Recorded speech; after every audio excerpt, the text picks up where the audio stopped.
बिस्मिल्लाहिर्रहमानिर्रहीम अस्सलाम वालेकुम रहमतुल्लाह। पीपल्स पार्टी इस वक्त एक बार फिर से एक्टिव हो चुकी है और आसिफ ज़रदारी को इस चीज़ का अंदाज़ा हो गया है, उसको इस चीज़ का पता चल गया कि ये जो चाचा भतीजी आपस में मिल के एक गेम डाल रहे हैं। और पहले जो है शहबाज शरीफ को वज़ीर आज़म लगा दिया गया। अब 1.5-2 साल जो है, या साल तो मुकम्मल हो गया है, अब 1.5 साल की तरफ जा रहे हैं। 1.5-2 साल जो है ये वाला अपना टाइम पूरा कर ले और ये अपना टाइम गुजार ले। उसके बाद जो है मरीम नवाज़ को ला के बिठा दिया जाए, तो 2 साल उसके भी लगवा दें। तो इसका मतलब है कि ये अपना ख़ानदान सीधा करना चाहते हैं और ये हमें बिल्कुल लिफ्ट नहीं करा रहे, हमें तो बिल्कुल फट्टे पे रख दिया है, हमें तो बिल्कुल फारग कर दिया है। हमें वादा हमें किया गया था और नवाज़ा किसी और को जा रहा है। इसके ऊपर जो है वो आसिफ ज़रदारी इस वक्त शदीद तरीन परेशान है। आसिफ ज़रदारी को इस बात का पता लग चुका है। इसी वजह से आसिफ अली ज़रदारी ने अब अपनी गेम खेलना शुरू कर दी है। सबसे पहले अब आप इमेजिन करें कि इनके सिर्फ़ और सिर्फ इनको किस बात की फ़िक्र पड़ी होती है, इनके दिमाग में क्या चल रहा होता है। इनके दिमागों में सिर्फ एक ही चीज़ चलती है और वो होती है पावर, वो होता है इक़्तिदार, वो होती है हुकूमत, वो होती हैं वज़ारतें, वो इनके पास होते हैं ओहदे। इसके अलावा ठेके, फिर दिहाड़ियाँ, लूटमार, कमीशन, किकबैक्स, ये वो चीज़ें होती हैं जिनकी इनको ज़्यादा फ़िक्र होती है। अवाम की फ़िक्र नहीं है। अवाम क्या कर रही है, अवाम के साथ क्या हो रहा है, अवाम बेचारी ख़ुदकुशियाँ कर रही है, मर रही है, जी रही है, वो बेरोज़गार हैं, उनका रोज़गार का मसला है, उनको और मसाइल हैं, ये उस तरफ तवज्जो नहीं देंगे। इनको अपनी इक़्तिदार और पावर की बड़ी होती है और उसके लिए भाग दौड़ करते हैं। आज इसी वजह से आसिफ ज़रदारी को इस बात का जब एहसास हुआ है तो उसने जो पीपल्स पार्टी की कोर कमेटी है उसका इजलास बुला लिया। इजलास का जो एजेंडा है वो बड़ा क्लियर है कि हमने अब इस हुकूमत के साथ रहना या नहीं रहना। ये है टॉप एजेंडा, ये है उसकी टॉप प्रायोरिटी जो उसके एजेंडे के अंदर शामिल है। जो उसके एजेंडे के अंदर ये मामला रखा गया है कि हमने इस गवर्नमेंट के साथ रहना है, हमने इस हुकूमत के साथ चलना है, इस हुकूमत को अब हमने मज़ीद सपोर्ट देनी है या नहीं देनी, इसको कंटिन्यू करना है या नहीं करना, इसके ऊपर सारी डिस्कशन होगी। और इस मामले के ऊपर जो है ये सारा का सारा डिस्कशन और बहस मुबाहिसा होगा। अब ज़रूरत क्यों पेश आई? मसला तो ये है कि आखिरकार ऐसी ज़रूरत क्यों पेश आई और स्टेज के ऊपर इस तरह का मसला क्यों बना कि इनको पीपल्स पार्टी की कोर कमेटी का इजलास बुला के तो आपस में ये बैठ के बात करनी पड़ गई और इनको आपस में ये मुबाहिसा करना पड़ गया और आपस में डिस्कशन करनी पड़ गई कि हमने इस गवर्नमेंट को सपोर्ट करना या नहीं करना। हुआ क्या? हुआ ये है कि पिछले दिनों जिस तरीके से आर्मी चीफ जनरल आसिम के साथ मरीम नवाज़ की मुलाकातें हुई, मरीम नवाज़ ने पहले इस्टेब्लिशमेंट के साथ मुलाकातें की, फिर उसके बाद GHQ के अंदर जाके मुलाकातें की और उसके बाद फिर ये पब्लिक में आ गए। पब्लिक के अंदर जो है वो सारा कुछ जो है वो जनरल आसिम और मरीम नवाज़ नज़र आ रहे हैं।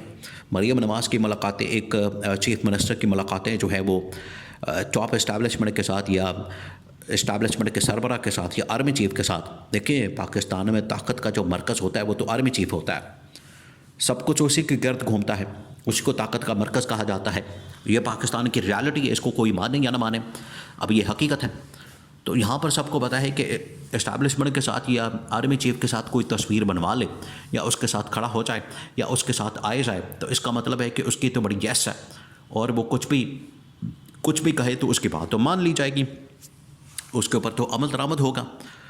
पीपल्स पार्टी को ये खटक गया और पीपल्स पार्टी को ये भनक पड़ गई। पीपल्स पार्टी को ये पता चल गया कि यहाँ पर तो अपनी सेटिंग हो रही है, यहाँ पर तो नून लीग जो है वो अपनी सेटिंग बना के बैठी हुई है कि पहले जो है वो चाचे को 1.5-2 साल दिए जाएंगे और फिर उसके बाद जो है भतीजी को ला के बैठा दिया जाएगा और पंजाब दोबारा से पीपल्स पार्टी को देने के बजाय, पीपल्स पार्टी को यहाँ पर उसका कैंडिडेट लाने के बजाय बतौर चीफ मिनिस्टर, बतौर वज़ीर आला एक बार फिर से या तो हमज़ा शहबाज को या फिर इनके ही ख़ानदान का कोई आदमी, इनके अंदर से किसी बंदे को ला के बैठा के तो यहाँ पर चीफ मिनिस्टर बनाया जा सकता है। वो कोई भी हो सकता है। देखिए, वो जुनैद भी हो सकता है जो कि मरीम नवाज़ का बेटा, कि उसको किसी भी इलाके से MPA के तौर पर इलेक्शन लड़वा के तो उसको चीफ मिनिस्टर बना दिया जाए। ये हो सकता है, कुछ भी हो सकता है। यहाँ पर ये ख़ानदान से बाहर नहीं निकलते, ख़ानदान की सियासत से ये लोग बाहर नहीं निकलते और ख़ानदान से ये बाहर ना निकलते हैं, ना ये बात करते हैं और ना ये बाहर इक़्तिदार मुंतकिल करते हैं। ये तो अपने ख़ानदान से बाहर किसी को बुखार नहीं देते, बुखार, ये तो किसी को नाक नहीं दें, ये तो किसी को थूक भी फेंकनी हो तो अंदर ही घर में फेंकेंगे, तो इक़्तिदार कैसे दे देंगे? इस वजह से ये जब तमाम बातें पीपल्स पार्टी को पता चली हैं तो पीपल्स पार्टी के कान खड़े हो गए। एक तरफ इस्टेब्लिशमेंट के साथ मुलाकातें, देखिए इमरान खान इनको पहले ही बता चुका है, इमरान खान इनके बारे में पहले ही कह चुका है कि ये इक़्तिदार से आगे नहीं सोचते, इक़्तिदार से आगे इनका दिमाग नहीं चलता। इक़्तिदार ये सिर्फ चाहते हैं कि हमारे पास इक़्तिदार हो, हमारे पास पावर हो, हमारे पास हुकूमत हो, हमारे पास ओहदे हों, वजारतें हों, ये सिर्फ यही लोग चाहते हैं। इसके अलावा तो ये कुछ चाहते ही नहीं, इसके अलावा तो इनके पास और कुछ है ही नहीं जिसकी ये ख्वाहिश करें, डिमांड करें। इस वजह से इमरान खान ने जो इनके बारे में बताया आज 100% ठीक साबित हो रहा है।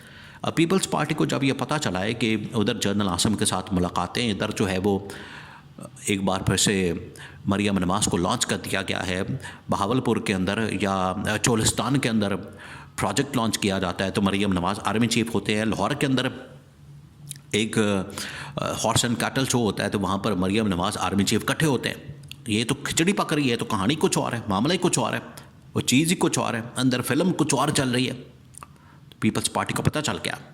अब पीपल्स पार्टी गई है, इन्होंने अब पीटीआई को भी अप्रोच किया और पीटीआई को अप्रोच करके कहा है कि आए बैठे हमारे साथ और बात करें और हम मिलकर हुकूमत बना लेते हैं। इससे पहले कि नून लीग वाले दोबारा से अगर 1.5-2 साल होते हैं, 2 साल होते हैं, तो अगर शहबाज शरीफ का तख्ता उल्टा गया तो ये मरियम नवाज़ को ला के बिठा देंगे, फिर 2 साल उसके निकल जाएंगे, तो 4 साल तो यही इक़्तिदार एंजॉय कर लेंगे। तो हम कहाँ जाएंगे, हमें क्या मिला, मैं की प्यार बिचो खटिया। ये जो पीपल्स पार्टी ने साल 1.5 साल इस हुकूमत को सपोर्ट करके इतनी जो बदनामी और रुसवाई और शर्मिंदगी कमाई है, तो पीपल्स पार्टी कह रही है कि हमने इसमें से क्या काटा है, बोया है और हमने इसमें से क्या कमाया। इस वजह से पीपल्स पार्टी को ये पता चल गया है कि अब हमें रास्ता अलग करना है। उसके लिए अब पीपल्स पार्टी की जो कोर कमेटी है उसको बुलाया जाता है, उसकी कॉल की जाती है मीटिंग, ताकि इसके ऊपर डिस्कशन हो और इसके ऊपर फैसला किया जाए कि हमने अब गवर्नमेंट के साथ और गवर्नमेंट के ये जो अल्लल्ले तल्लल्ले और याशियाँ और इनके जो प्रोग्राम, इनके साथ मज़ीद हमने नहीं चलना, अब हमने रास्ता अलग करना है, राहें जुदा करनी। इसी वजह से ये फ़ैसला किया गया और उसमें अगर पीपल्स पार्टी को सूट किया तो वो वज़ीर आज़म के लिए इमरान खान को भी लॉन्च कर सकते हैं। लेकिन इमरान खान का मौक़िफ़ जो है बड़ा क्लियर है। मसला असल में ये है, ये दोनों जो सियासत करते हैं वो सियासत करते हैं पावर की, इक़्तिदार की, हुकूमत की, लूट मार की, इक़्तिदार की और वजारतों की, ओहदों की। इमरान खान इस किस्म की सियासत नहीं करता। इस वजह से, वरना इमरान खान के लिए गवर्नमेंट हासिल करना कोई मुश्किल नहीं था, लेकिन इमरान खान क्योंकि इक़्तिदार की सियासत नहीं करता, इसलिए वो इस चक्रों में पड़ता नहीं, वो इनकी बात मानता नहीं, वो इनके मामलात में, इनके दिमाग में आता नहीं। और इमरान खान का स्टांस बड़ा क्लियर है